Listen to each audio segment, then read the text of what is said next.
name is Alex Casano, and I'm the events coordinator here at the Clearwater Historical Society. Today I will be speaking about the history of Palm Harbor, so I hope you enjoy this presentation. Thank you. Hi, my name is Alex Casano. I'm an author and photographer, and I'm also the events coordinator here at the Clearwater Historical Society. Today I will be speaking about the history of Palm Harbor, so I hope you enjoy this presentation. Thank you. So, before I begin, I would like to speak a little bit about my books. My first book that I've authored is called the Florida ABC book. It's a children's book. My next book that I've published and written is a pictorial history of Tarpon Springs, Florida. It covers the buildings and the sites of Tarpon Springs. A photographic journey, Natural Beauty of Florida, covers different nature photos, flowers, trees, plants, animals.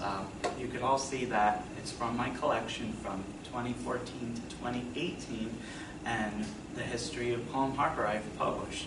I've also published other books, including the history of Pinellas County, a photographic journey which covers the entire county from Tarpon Springs down to St. Petersburg and Gulfport. Then there's Historic Dunedin, which is about the history of Dunedin, Florida. Then we have Historic Gulf Beaches, which covers the history from Clearwater Beach down to Pasagrove. And then we have my latest book that was released is Historic Safety Harbor, which is a pictorial history of that small town named Safety Harbor. These are my upcoming books. This is Historic Cedar Key. That'll be coming out hopefully in fall 2021. Historic St. Petersburg. That'll be hopefully releasing in the summer months. So watch for that. Then we have Bird Tales, which will be coming out in 2022. So watch for all these books, and all these books you could purchase, except the ones I'm writing, of course. But all these books you could purchase on Amazon.com, so be sure to check them out there. Sorry for the technical difficulties. We're back now. So Palm Harbor was originally named Sutherland after the Sutherland and Development Company. In 1925, the name changed to Palm Harbor. Palm Harbor is an unincorporated town and city. It has no city government, excuse me. It is run by Pinellas County. Ozona's original name was Yellow Bluff. The reason why the community changed its name to Ozona in 1888 is because they wanted to disassociate themselves from the yellow fever outbreak that was in the area at the time period. So they changed it to Ozona, which means fresh air. Crystal Beach is a coastal town and was founded in 1912. Eastlake was well known for having Boot Ranch, which was a cattle ranch owned by Al Lloyd. I'll be speaking about that more later on in the presentation. And Eastlake was originally named for the land that is east of Lake Tarpon, which was originally called Lake Butler. So, my first building I'm going to be speaking about today is Molly Goodhead's. It's a restaurant in Ozona. It was originally a residence by the name of Maggie Elizabeth Daniels Jenkins and her husband, Mr. Jenkins. Mr. Jenkins built this building. The current building that Molly Goodhead's has occupied, Molly's has been in business since 1985, and it's located on 400 Orange Street.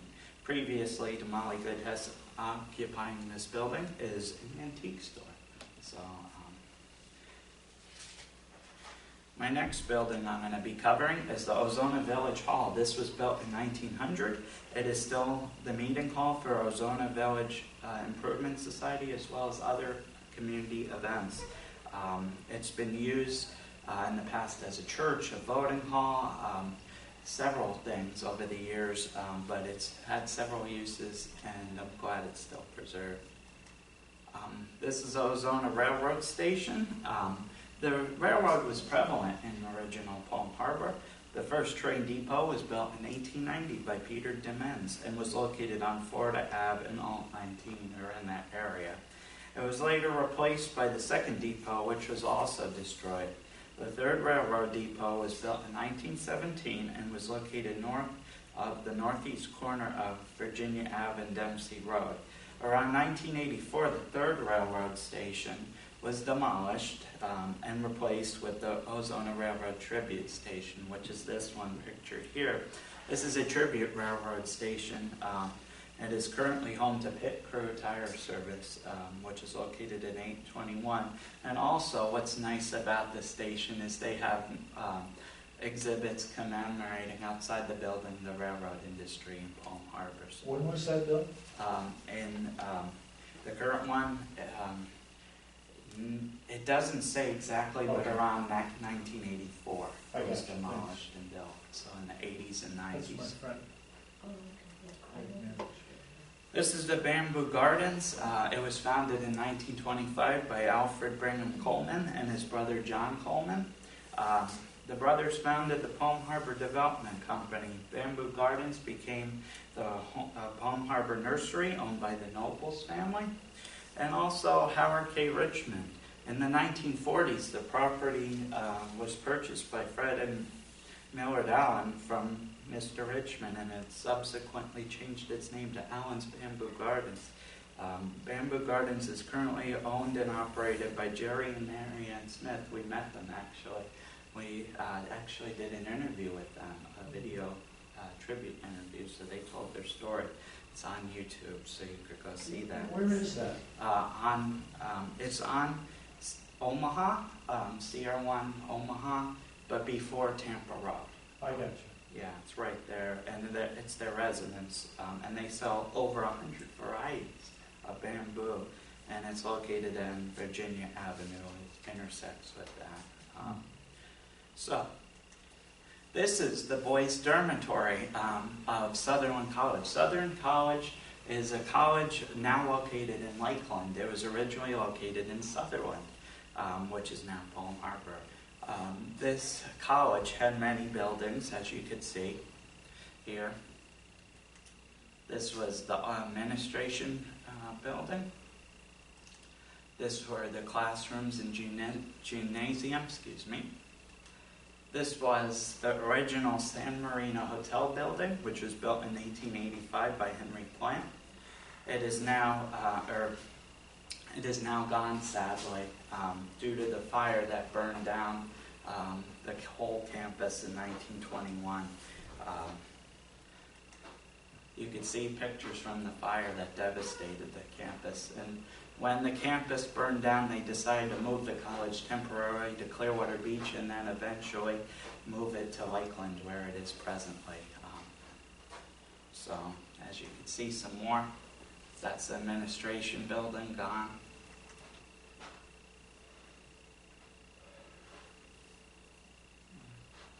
And this is the present view today. This is what it looks where the college would have been today on Florida Avenue. This is their view looking down towards the downtown from the San Marino. That's what they would have saw, except without the buildings, because it was early. This is the Reba Sudden, but one thing they did do that was wonderful with the Reba Sudden is they used all those blocks that were to build the White Chapel. They repurposed the college blocks and turned it into the Reba Sudden White Chapel, which was built in 1924 from the bricks of the old Sutherland College administration building, that burned down in 1921. And it's currently a chapel and reception hall, and it was a location for the library at one point in time. So this is the Red and B Hill building. The Hill building served as a general store. Subsequently, it had many uses over the years, and currently it's an office for geographic solutions, and it used to be an art studio, an antique store owned by Bill Hopkins. He was a famous pioneer, not pioneer, but Palm Harbor resident that contributed a lot to the community. So he owned that building for a time and hosted an art studio upstairs and an antique shop on the bottom. So it's now owned by Geographic Solutions. This is the Durant's building. The Durant's building was constructed by Mr. Hartman circa 1890s. It was originally the home of Reverend Durant's and his wife. It later became the third location of the Palm Harbor Post Office. Their son Gerald ran the post office. Reverend Durrance was a retired minister, and the building was also used as an office for the Palm Harbor Development Company. The Palm Harbor Development Company really platted the land out and made maps and really positioned this area for development and growth. So, and as you might know also, Palm Harbor was big in the citrus industry. It was all orange groves except for a few buildings. Actually, where I reside in Palm Harbor, that was all. It was called the Bilgore Groves, where we occupy today with our community. Most of Palm Harbor, like I said, the citrus was big. The trains would carry the citrus out to all throughout Florida and the United States, and that's how Palm Harbor really started out. Citrus was king, but unfortunately, the freeze in the 1970s killed a lot of the citrus industry off, and the development coming in the 80s, that really changed Palm Harbor into a residential community / business community. So it still has its historic roots, but a lot of it's gone. This is Iris and Ivy. It was originally built built as a barber shop by Mr. Elmer Dowd. He was a barber in Palm Harbor and Tarpon Springs. This was built in 1923. It's on Florida Ave.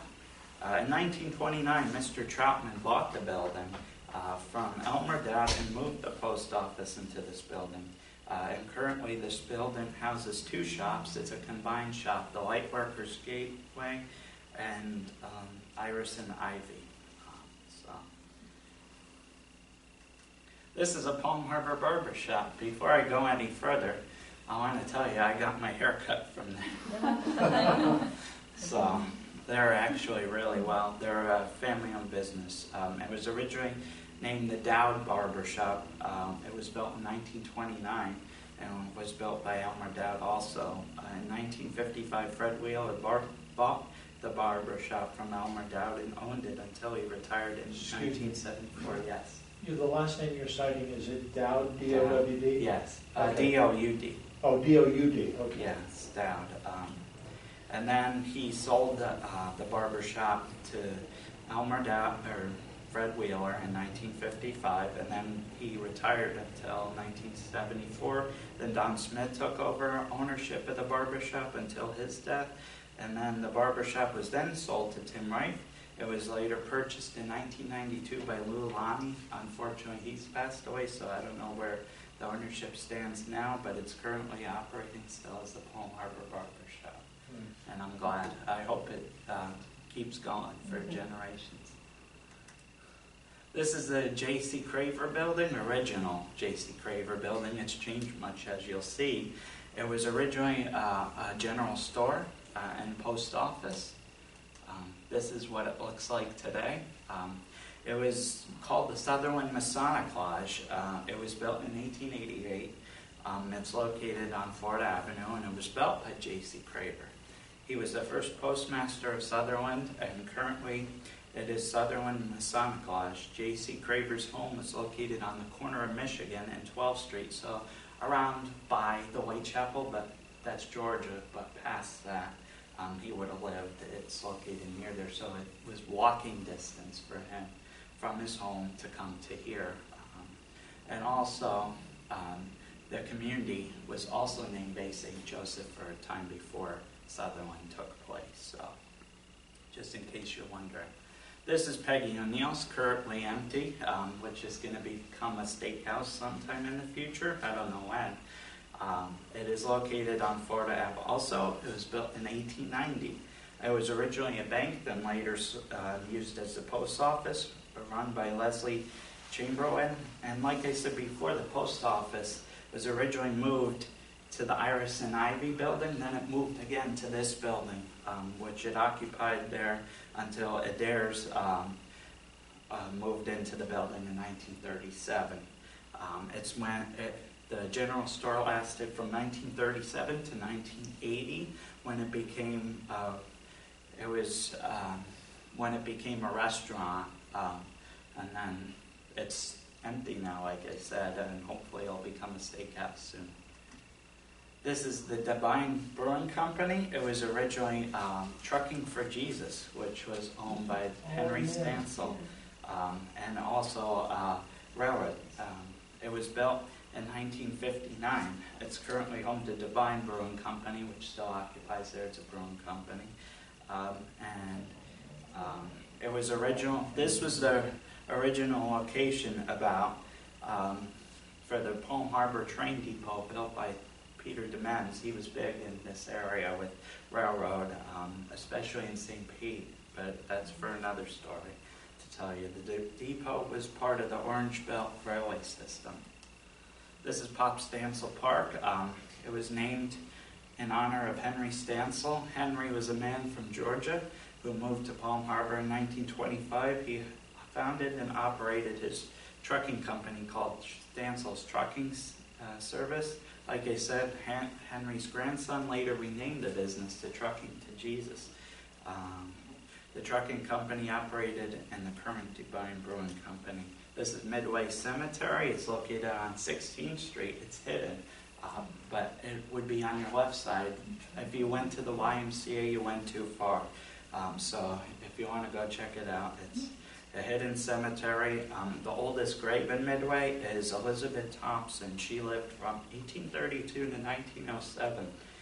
Some of the early residents of Palm Harbor are buried here, including most of the Thompson family. It's really a Thompson family cemetery, but others are buried there too. But there was a church on this land. It was a small little church. It was organized in 1882, and it was the home of W.L. Thompson. It was called the Midway Baptist Church. And Anson P.K. Safford, who was the third territorial governor of Arizona, he donated the land for the church in 1886 for the Midway Baptist Church, or Midway Church. And also, Anson P.K. Safford resided in Tarpon Springs, and he also, his sister was the first doctor in Tarpon Springs, Mary Jane Safford, physician. She assisted in there, and he was friends, Anson was friends with Hamilton Diston, which was big in this area. He was a big developer that really changed the area. This is the Palm Harbor Library. It originally started by Jeanette Maloof. The first library was a home on Omaha Circle, which is by Florida Avenue. It was opened in 1978, then it was moved to its second location in 1980 to the Palm Harbor White Chapel, and the final location where it's located presently on Nebraska is 1988 when that was built, and it's still there. This is Casa Ludovico. This home has roots to the college, the Southern College, like I said, because Dr. Shade Walker, who was the first president of Southern College in Sutherland, it was his residence. So it was, the college, like I said, was burned down in 1921, and this house was built in 1902. After the fire, Dr. Walker sold the property to Mr. Francis Skinner from Dunedin. Mr. Skinner utilized some of the land for orange groves. The orange groves do not exist today, but the house is currently an Italian restaurant named Casa Ludovico, which is still there today. Some of the previous owners of the house were George and Eula Harvey from South Carolina. They opened a fruit stand here until 1962. Like I said, in the 60s and 70s, the Great Freeze happened, and it was later used as a daycare, then an antique store, before finally becoming Casa Ludovico. And it's a famous Italian restaurant. This is Crystal Beach Community Church. It was built in 1947. It's located right across from Crystal Beach Golf Park. You could see the Gulf from there. It's beautiful. The church building was originally used as an assembly hall for Sunday afternoon services led by visiting ministers. And Crystal Beach Community Church was officially founded in 1957. C.W.A. Breadmeyer became the first pastor of the church in 1958, and he served for 17 years before retiring, and the current pastor is Reverend Melody Kidd, so she's serving there. This is Indian Bluff Island. It was originally called Buchanan Island. It was named after Dan Buchanan because he founded the settlement and lived there around 1914 and lived there with his 2 daughters.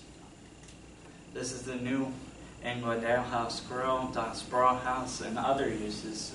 The old schoolhouse cafe was also, and it was originally in 1910, it was built. It was the Wellspring School.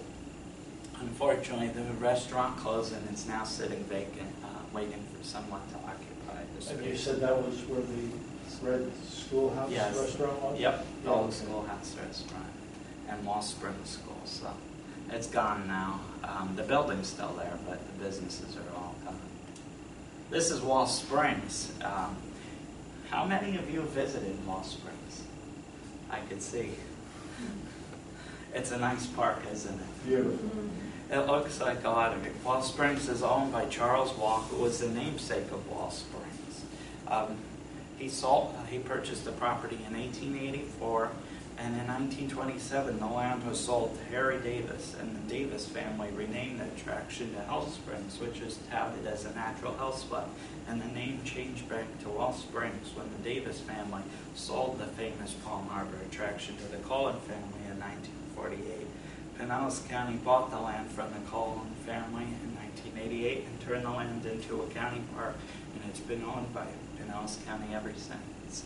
And I just want to come over here for a second, because you could see people used to bathe in those waters. Now, unfortunately, no.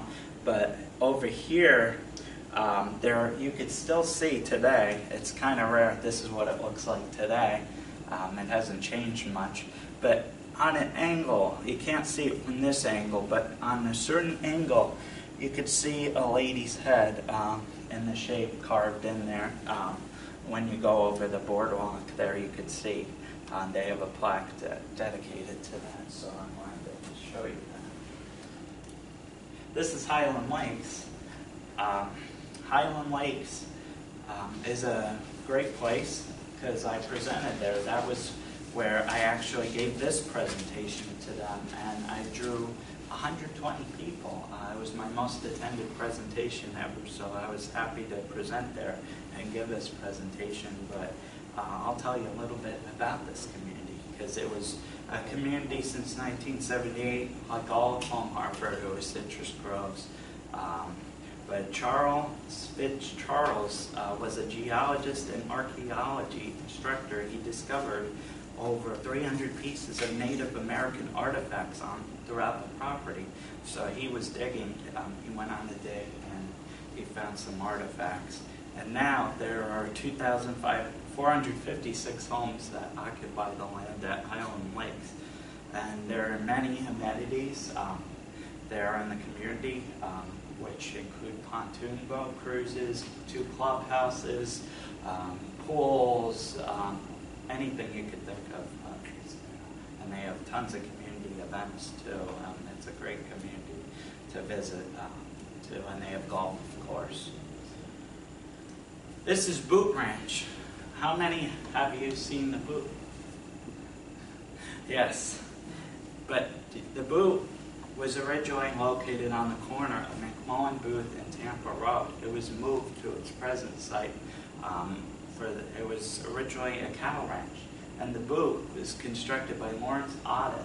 Lawrence Auden, he constructed also, according to the story, there's a dinosaur up in Spring Hill, I think. It's a pink dinosaur. You drive by that. He constructed that also. So, and that was for a famous attraction, Florida attraction. But back to Boot Ranch. The Boot Ranch was a cattle ranch owned by Al Boyd in Eastlake, and this boot is a tribute to the ranch. And there's a story, a little legend. I don't know if it's true, but according to the legend,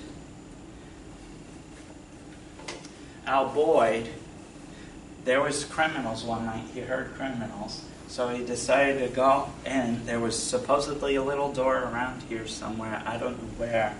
or a little window, he would crouch down in there and take his pistol and scare them with firing out of the boot, and they didn't know where that was coming from, so they ran, of course, and didn't steal his cattle. You got to imagine here, East Lake Road was not there. It was free roaming cattle basically until the laws came around and they had to pen the animals, but it was free roaming. East Lake was a lot of not development like it is today, but it was preserved in a beautiful ranch in a sense, but there was tons of land that he owned, Mr. Boyd. And also, if you want to learn about more about the Boot Ranch history, there's a book called It's No Bull, The True Story of the Taming of North Pinellas County by Arthur F. Old, so I encourage you to check that out. This is a Palm Harbor Museum. It was the home of Thomas and Ida Hartley before becoming the Palm Harbor Museum. The house was built between the years of 1914 and 1919. Thomas Hartley was a retired judge and minister. Ida was a welcoming host to visitors that stopped by at their home from their travels. The Palm Harbor Historical Society was organized in 1983, and it's been the home of the Palm Harbor Museum ever since. This is Curlew Methodist Church. It's one of the oldest churches in Pinellas County. It's located on Cathedral Drive. You take Fisher Road all the way down and then turn onto a street and you'll see it. But the church is organized in 1869 by John A. Sutton, who was an early pioneer of Palm Harbor. The first church building was built in 1869 and burned to the ground in 1882. The second church building was built in 1883. It was demolished to make way for the third church, which was built in 1902, and it currently serves as their first store. And the current church building was built in 1969, so as you can see here. Curlew Pioneer Cemetery. It's located right next to the church, and it was started in 1869 by John A. Sutton, and several notable pioneers are buried here, including Thomas and Ida Hartley, J.C. Craver, the Sutton family, as well as other Palm Harbor pioneers. And these are some of my sources that I did. As you saw, the boys' dormitory, thank you to Florida Memory. All these photos are provided by them. Some more photos that were provided by them. And then the text and the design and all other photos besides the ones that I mentioned above are the property of me, Alex Casano. So do you have any questions? This concludes my presentation. Yes? Can you speak a little bit about the Berger brothers? The Berger brothers are famous Florida photographers. They came in this area and did a lot of portraits, and they produced a lot of photographs of the buildings that you see today. And a lot of their work is available on Florida Memory, which is a great source. It's it's Florida's state archives. It's the official archives of and digital collection of art. Any word about what's happening to the Masonic Lodge building? No word on it yet, but it did sell. I don't know what happened to it though. So, any other questions? Yes, Laura? Hi. The Curlew, were they a family, Curlew Road? What was that named after? Well, the Curlew, because of the ibis, most likely got its name, but there were some Curlew pioneers too. Okay. So, any other questions? Okay.